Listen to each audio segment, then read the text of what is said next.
Welcome to Part 3 of the Introduction to Dynamic Template Designer. In this section, we'll add job fields and make changes to the way those fields are rendered in the report. We conclude the section by creating a field utilizing a number of the methods presented up to that point in the webinar.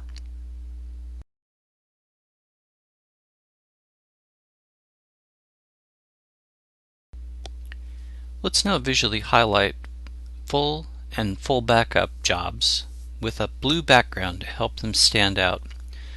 Resume customizing our template. We will be setting background colors for the type field in the job information group. We will do that in the style area after pressing Configure Field.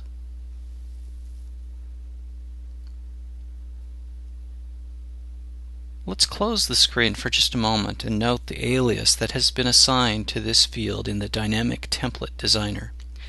Aliases are automatically set by the Dynamic Template Designer when fields are added. As we'll see, we must refer to fields by their aliases in many configuration areas as well as when we create a field a bit later in this webinar.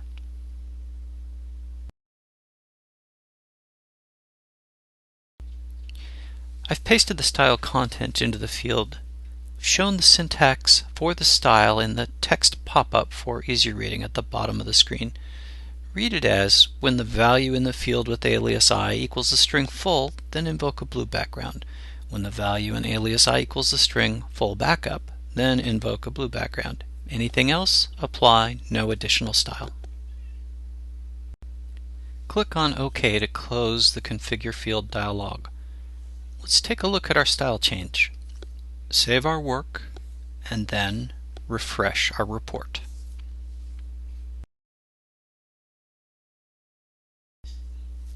Let's sort the type column alphabetically so that we can find types that begin with full. Note that full backups are highlighted in the desired blue background. Had we any backups of type full backup in this date range of sample data, those types too would have had blue backgrounds.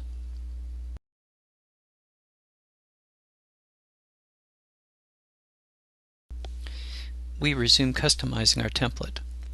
There are times where icons similar to traffic lights can convey information more effectively than words. Let's make an icon based on job status that will be green for successful, yellow for partial success, and red for failed.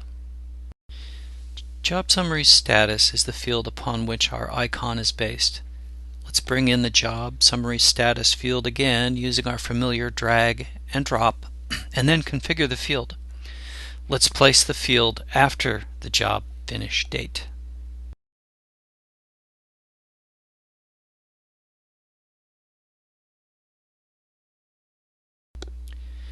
Let's select the field we just added and configure it. We'll set the caption to status icon.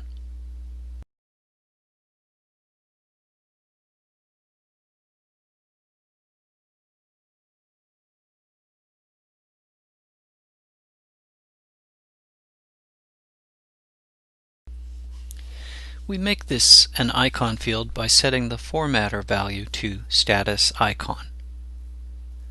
We control color based on values in the formatter pattern section.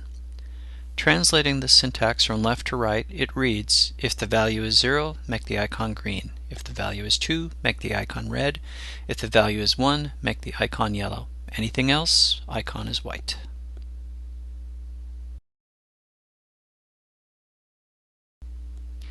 Let's save our work, refresh the report, and we'll see our status icons displayed as expected.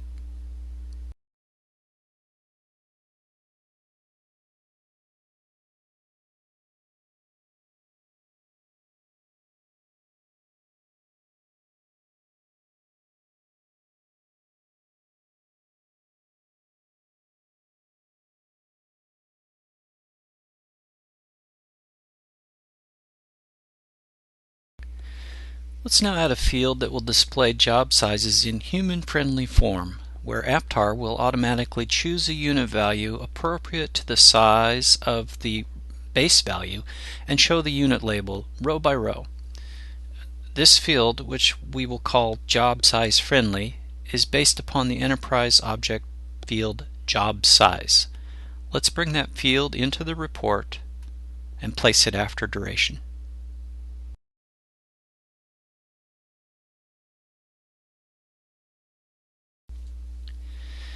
Now let's configure the field. Let's adjust the caption to job size friendly. We'll set the formatter to unit converter. We now provide guidance on how we want units to be converted in the formatter pattern section. We know the source units in this field are kibibytes. The double colon separates source and target units. The underscore signifies that APTARE should choose the best unit for the record. Let's see the results. Save and refresh.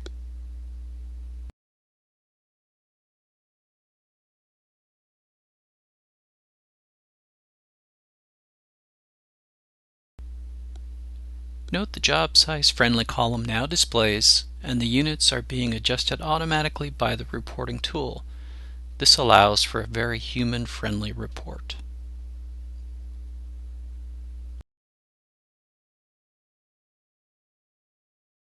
The out-of-the-box report shows a computed job size that consistently outputs in mebibytes. Let's expose a kibibyte job size. There may be cases where the report will be further used by another computation system and kibibytes are needed. Resume editing.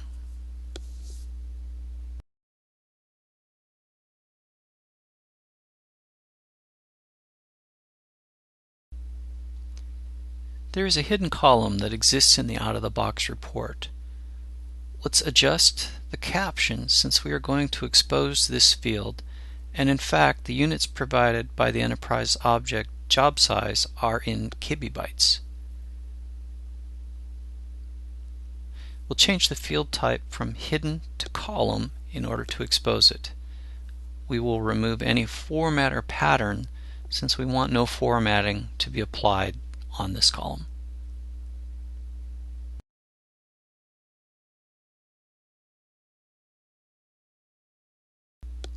Click on OK to halt configuring this field. At this point, we've now have three methods of displaying job size configured in our report. Let's save and refresh to see our changes.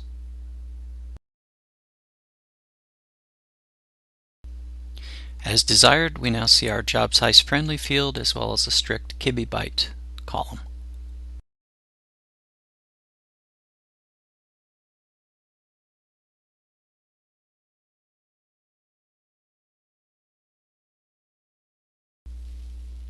As we resume editing, we'll now add an advanced and an enhanced exit code to the report. As usual, we click on our Customize button to resume editing our template. We want to call out jobs that the backup system has declared successful, which are greater than 0 but less than 20 kibibytes in size. These types of jobs may indicate jobs based on failed snapshots, wherein only an empty volume for snapshot results was captured. As far as the backup engine is concerned, it successfully backed up a volume. We might be distressed to later find that we have nothing in the volume. To accomplish this enhanced exit code, we're going to create a field that is based on other fields in our current report. Click on Create Field. Let's slide the Create Field dialog over a bit so we can see our field aliases. We are going to use the exit code field with an alias of K and the job size in kilobytes with an alias of N. Our field expression translates to if K equals the string successful and N is greater than 0 and also less than 20, then return suspicious. Otherwise, just return the value of K. After clicking OK, we are given the opportunity to configure this new field. Set the caption for this field to Exit Code Plus.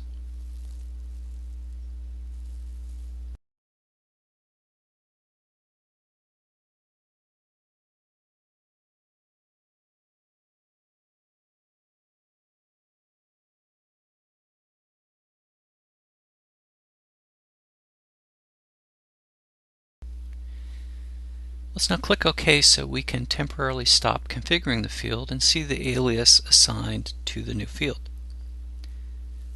We see the new field is assigned the alias G1. Let's move this new field into the group in the location desired, directly following the out-of-the-box exit code. OK. Let's resume configuring our field. We'll now set the background colors for this new field to closely match exit code. Place the formula shown in the syntax section. The translation for the syntax shown indicates that when our computed field returns a value of partial, make the background yellow. Similarly, when we see a suspicious value, a blue background will be provided, and failed will have a red background. Any other results apply no style. Let's click on OK to stop our field configuration, then save our work, and as usual refresh the report to see our changes.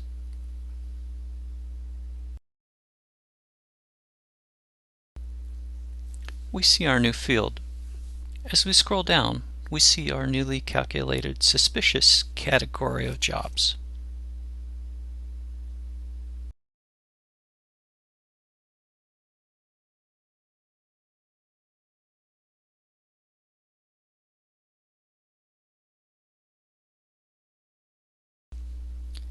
I hope this webinar has increased your awareness and interest to explore the dynamic template designer available in APTARE 9.1.